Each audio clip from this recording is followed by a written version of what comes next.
How many podcasts have I done of a band in either Portland or Seattle having their entire equipment, everything, including their vehicle, their van, and maybe a trailer, stolen? Yeah, a bunch. Well, we got another one. Philadelphia band Spirit of the Beehive. They had their gear stolen twice in Seattle. Once from the SeaTac airport, and then again from the Seattle police impound lot. That's a twofer. Let's get into it. Here we go.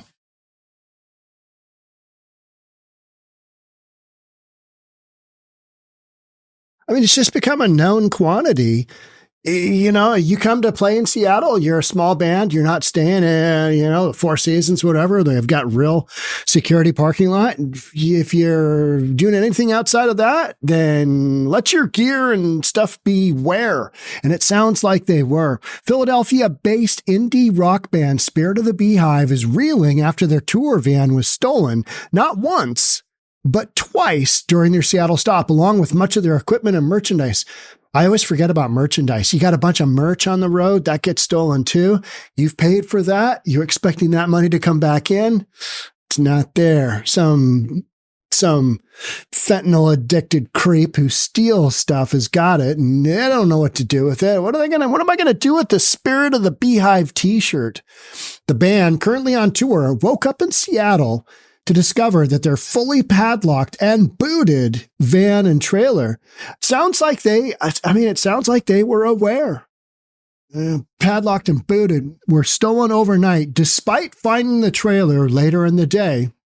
Nearly all of their equipment, including instruments, merchandise, and essential gear for their live shows, had been taken. The theft, which occurred at the night of October the 5th, resulted in the loss of key items such as guitars, amps, synthesizers, recording equipment. Among the stolen gear were rare instruments like a Gibson SG Jr., a Epiphone Casino, and a Fender Kurt Cobain signature Jaguar. That sucks. As well as laptops containing crucial files for their live performances. I mean, so brutal, so brutal. And everybody wants to make the stop in Seattle. Everybody wants to make the stop in Portland because, Pacific Northwest, whole music scene. And they want their tour to succeed. They need to, bring as many people in to see their band perform live because that's how you, create so much of the like for your music. So in an unusual twist, after the van was impounded by Seattle Police Department following its recovery, it was stolen a second time from the impound lot, adding to the band's already substantial losses. Police are still investigating both incidents. I'm going to diverge here just a little bit. Between my two sons, they have had their cars stolen 3 times. And my youngest son, who is no longer with us, before he died, his car was stolen. And then after, and that was a Honda, a red Honda. That car got stolen in South Seattle. I get a phone call, a weird phone call, and then I get a text message from somebody on the Whidbey Island Air Force Base saying, hey, this is really awkward, and I know your son has passed away, but I just wanted to know, we've got your son's red Honda here on the Air Force Base. Somebody dumped it. It's in shambles, but somebody dumped it. And I'm like, wait a minute. It was in the impound lot in South Seattle, I thought. Meanwhile, my son passed away from an accidental fentanyl overdose. And so on his death certificate, my contact information was given as a point of contact for anything moving forward. And so the young lady on the Air Force Base in charge of, taking care of stuff like this calls me and said, hey, you want the car back? And I'm like, no, I don't. And then my oldest son recently had his Kia Soul stolen from his neighborhood, right in his neighborhood, which is in a very nice neighborhood in Seattle, but they stole it anyway. They drove it 3/4 of a mile, and then they left it running like overnight. Bang, bang, bang, bang, bang, bang. 6 o'clock in the morning on a Saturday. My kid gets, Seattle police. Hey, Come down and get your car. Give you a ride since they stole yours. Literally, they drove it 3/4 of a mile down the road, left it running, left a pair of pink, like Nike thongs, not underwear, the actual, flip-flops, I guess is what you call them. Left those in the passenger side. Just some whacked out drug addict did it. So is it shocking that this is happening? Absolutely not. Absolutely not. So yeah, in an unusual twist, it was stolen a second time. We had that happen as well. I just don't know what the circumstances were. My son was 27. He was handling it, and there was weird stuff going on at that time. And I was like, okay, whatever. Your car got stolen. And then after he's dead, hey, you want your deceased son's car back? Nah, not really. You keep it. That car had some rims on it, though. Those rims on that car were probably worth whatever I paid for it. Spirit of the Beehive, known for their unique blend of indie rock and experimental soundscapes, has since launched a GoFundMe campaign to help recoup those losses. The band estimates damages totaling over 6 figures. Oh, it's like $110K, something like that. Horrible, including lost equipment, show cancellations, and travel costs. That's terrible. But again, I go back to how many of these damn podcasts have I done? So I guess if you come to Portland or if you come to Seattle, it would be worth it to find somebody with a garage, park your damn rig in that garage and lock it down for however long you're in town.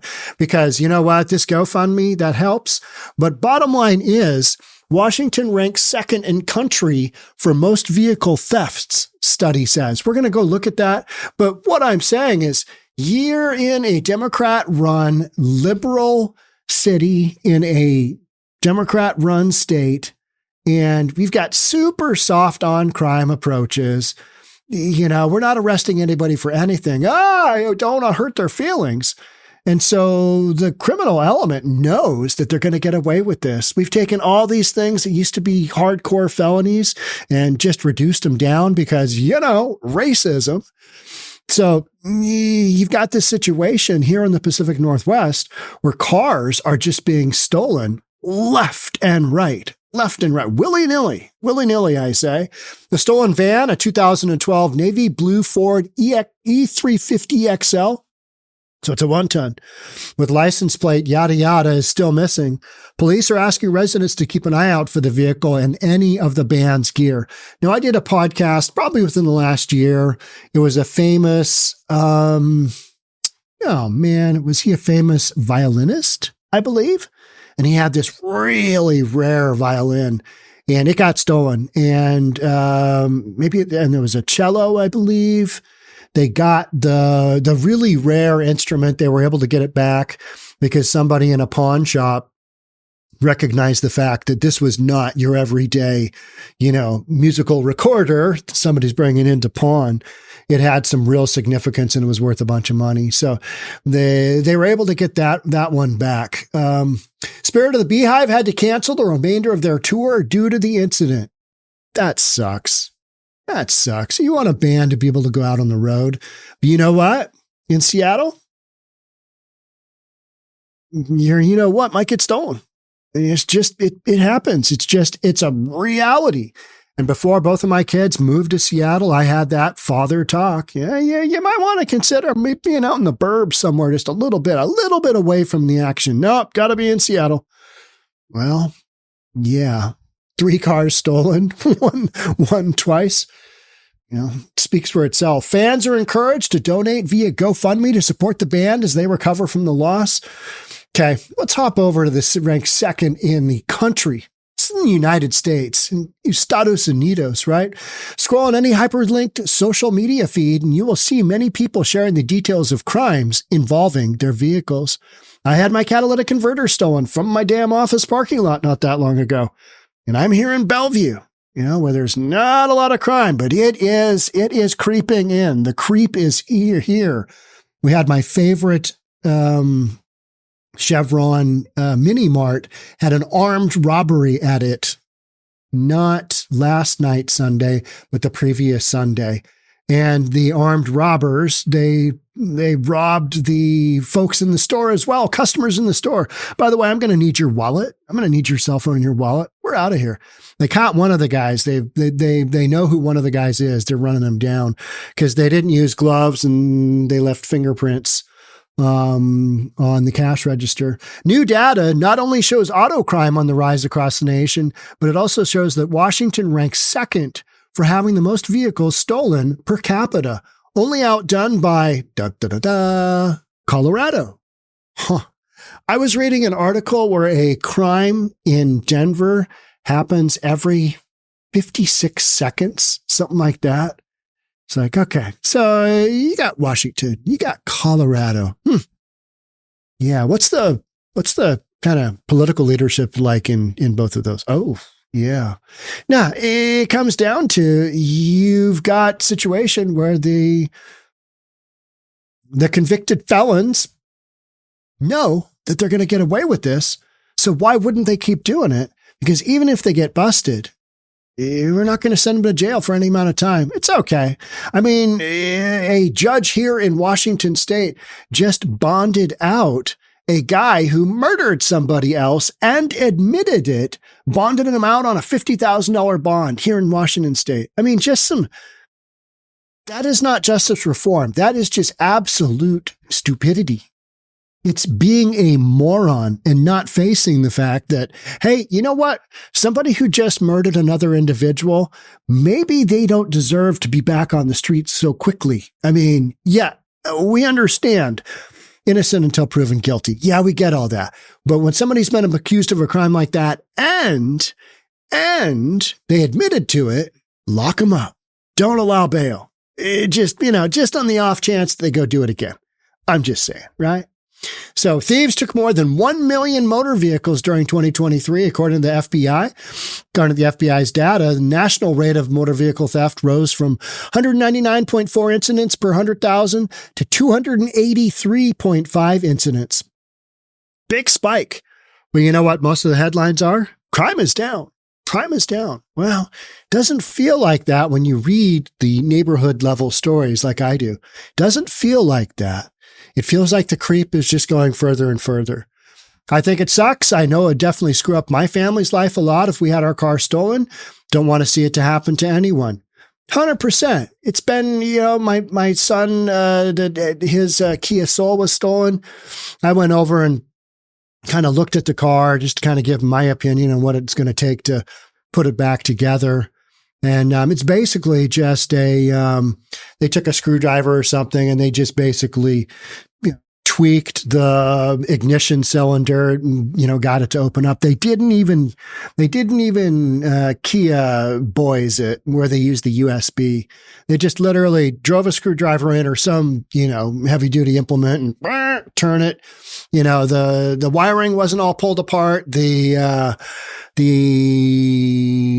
casing around the steering column was torn apart, but okay.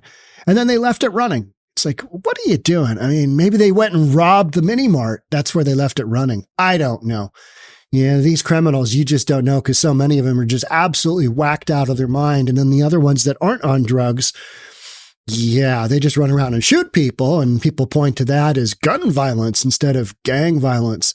So part of that is due to the fact that we have a reversal in the laws and police officers are allowed to chase stolen vehicles again, talking about numbers actually going down in some parts of Washington, Puget Sound Auto Theft Task Force. So our numbers are dropping because we've had a come to Jesus moment where we realized, oh yeah, when you don't allow the police to do their job, yeah, I know it's weird. I know it's a weird concept.